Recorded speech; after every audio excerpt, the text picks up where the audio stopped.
Olá, amigos. Meu nome é John Arley, sou aqui da cidade de Pedro Leopoldo, terra natal do nosso querido Chico Xavier.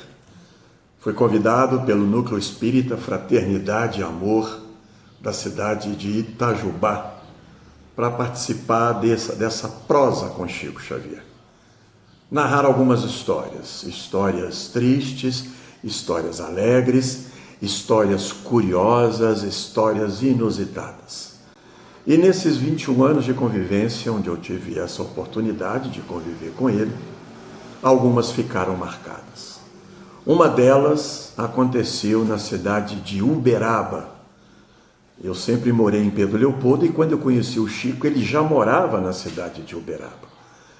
Umas 4, 5, 6 vezes ao ano eu costumava visitá-lo em Uberaba. E visitava, claro, a residência dele e o Grupo Espírita da Prece, a segunda instituição que ele trabalhou lá na cidade de Uberaba, fundada inclusive por ele.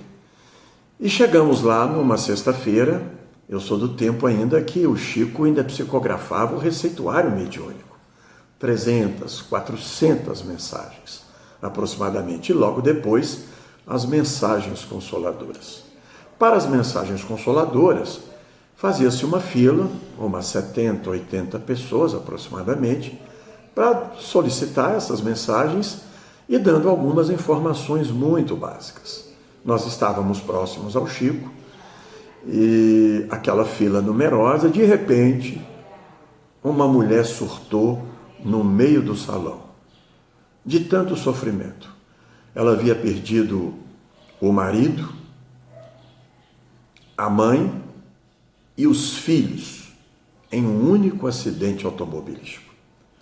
Todo mundo ficou chocado com a informação e ela congelada no meio do salão, chorando copiosamente. Eu estava ao lado do Chico e fiquei imaginando como seria possível consolar uma dor inconsolável. É uma dor doída, sofrida. Eu imaginei na minha ignorância, amigos, na época, que o Chico usaria esses jargões clássicos que nós espíritas temos por hábito utilizar, né? Não cai uma folha senão que Deus queira, paciência, fé em Deus, Deus não coloca fardos em ombros que não podem suportar. Esses jargões que nós, entre nós espíritas, nós utilizamos com muita frequência. E ele não fez nada disso, amigos. Silêncio total no Grupo Espírita da Prece, em Uberaba, aguardando que atitude o Chico iria tomar. O Chico se levanta, caminha em direção a essa mulher, abraça essa mulher e choram os dois, publicamente. O Chico se solidarizou de tal forma com o sofrimento dessa mulher que chorou junto com ela. Durante alguns minutos, silêncio total no Grupo Espírita da Prece. O Chico não disse absolutamente nada, mas eu diria que ele disse tudo. Sem dizer nada, ele disse tudo. Ele não conhecia aquela mulher. Ele se solidarizou pelo sofrimento de alguém que ele não conhecia. Numa live que eu contei esse caso, alguém me disse, eu perguntei, gente, o que é isso? Alguém colocou, John, esse é o amor que Jesus nos ensinou. E eu fiz de novo uma segunda pergunta para essa pessoa. Que amor é esse que eu não conheço? O Chico abraçou essa mulher, choraram os dois. E depois do abraço, eu fiquei de olho no olhar dessa mulher. Ele resolveu o problema dessa mulher? Não. Não resolveu, porque eles continuavam desencarnados. Mas ele passou um componente para essa mulher, meus amigos, que até hoje, como amigo e biógrafo, eu tento entender, não, eu tento sentir. Eu não sei o que é isso. Já militando no movimento há aproximadamente 40 anos. Quando me perguntam qual teria sido o maior legado deixado por Chico Xavier, eu não tenho dúvida em dizer. ele seguiu a recomendação do Evangelho do amai-vos uns aos outros como Jesus nos amou. Amar o próximo como ele é e não como eu gostaria que ele fosse. E Chico exemplificou, como um fiel servidor do Cristo, exemplificou essa máxima nos seus 92 anos de idade. Dentre estes 92 anos, 75 anos dedicados integralmente ao Cristo. Então, essa mensagem viva deixada pelo Chico, acredito tenha sido o maior legado que ele nos deixou. Para todos nós, espíritas e não espíritas, sem dúvida nenhuma, ele exerceu essa máxima do Evangelho: amar o outro como ele é e não como nós gostaríamos que ele fosse. Esse é um desafio. Tem uma psicanalista americana chamada Bette Midler que diz o seguinte, e é importante para essa reflexão: a condição para amar é amar-se. Quem se ama não corre o risco de ser maltratado por ninguém. Vocês já repararam que normalmente quando a gente está em sofrimento, a gente costuma culpabilizar o outro?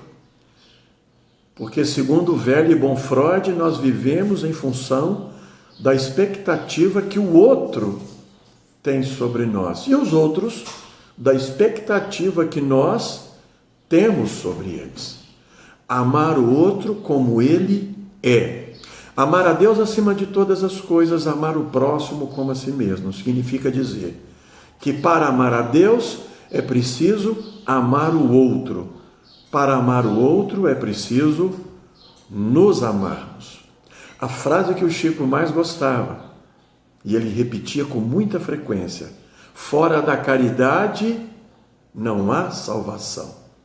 E de acordo com o entendimento de Jesus, a palavra caridade significa benevolência para com todos, indulgência para com as imperfeições alheias, perdão das ofensas.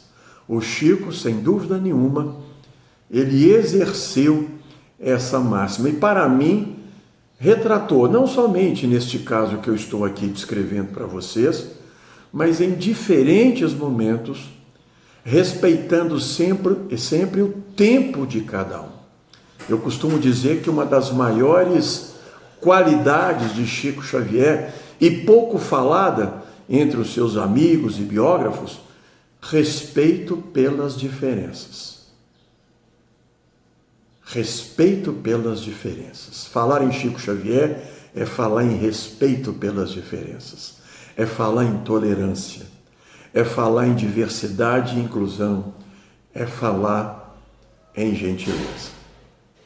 Esse menino maluquinho de Pedro Leopoldo, o Chico dos Espíritos do Brasil e do mundo, o tio Chico de Uberaba, demonstrou tanta fidelidade a Jesus que se transformou no ano de 2000, numa promoção da Rede Globo Minas e da Telemar, no Mineiro do Século. E em 2012, numa promoção do SBT, em parceria com a BBC de Londres, no maior brasileiro de todos os tempos. Fica aqui então essa narrativa, essa história, para dizer: Jesus, nosso guia e modelo, Kardec, o nosso codificador, e sem dúvida eu acrescentaria, e Chico Xavier, o nosso exemplificador. Se Kardec codificou a nossa doutrina em 15 anos, Chico Xavier a decodificou em 75 anos. Paz e alegria para todos nós.